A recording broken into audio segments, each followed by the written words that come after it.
شروع کرتا ہوں اللہ کے نام سے جو بہت مہربان اور رحم کرنے والا ہے۔ آج کا میں یہ ویڈیو لاگ گزشتہ روز ایک نجی ٹی وی چینل سما پر ایک ڈاکومنٹری دکھانے کی کوشش کی گئی، اور جس میں دکھانے کی کوشش کی گئی کہ ایم کیو ایم کے وجود کے خاتمے جو نام نہاد اور جبر کے ذریعے دفاتر بند کرنے کے بعد، ان کو سیل کرنے کے بعد وہاں کی کیا صورتحال ہے، اور اپنے کچھ پیڈ لوگوں کو پیسے دے کر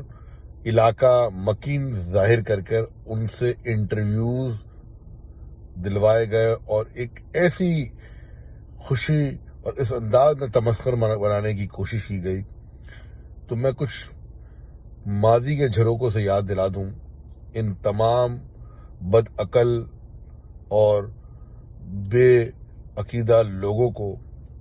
کہ اگر ہم ماضی سے ہی دیکھیں تو یہ ظالم لوگ انہی اجداد کی سنت ادا کر رہے ہیں جن کے اجداد نے ماضی میں بیت اللہ شریف اور مدینہ مسجد نبوی جیسی مقدس جگہوں پر حملے کیے اور وہاں مختلف جانور باندھے، اور یہ تاثر دینے کی کوشش کی کہ اب یہ جگہ ویران اور سنسان اور بیابان بن جائے گی۔ آج اس دور کے یزید، اس دور کے ظالم اور جابر حکمران، آج ان کی قبروں پہ کتے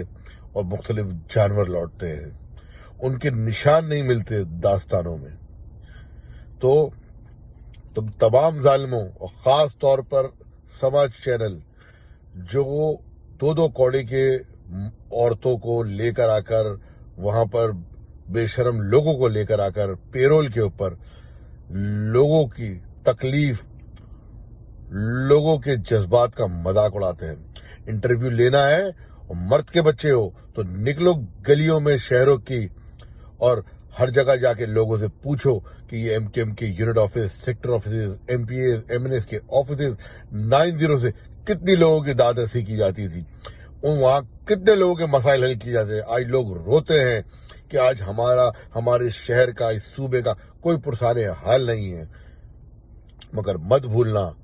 ان لوگوں کا، اس شہر کے لوگوں کا، ان سب کا ایک ہی وارث ہے، اس کا نام الطاف حسین ہے،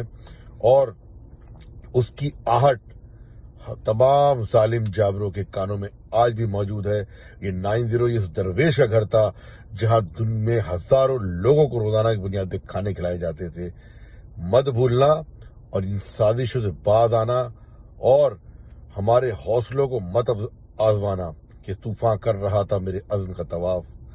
تم جیسے بے غیرت سمجھ رہے تھے کہ کشتی بور میں ہیں۔ جی الطاف، جی مہاجر۔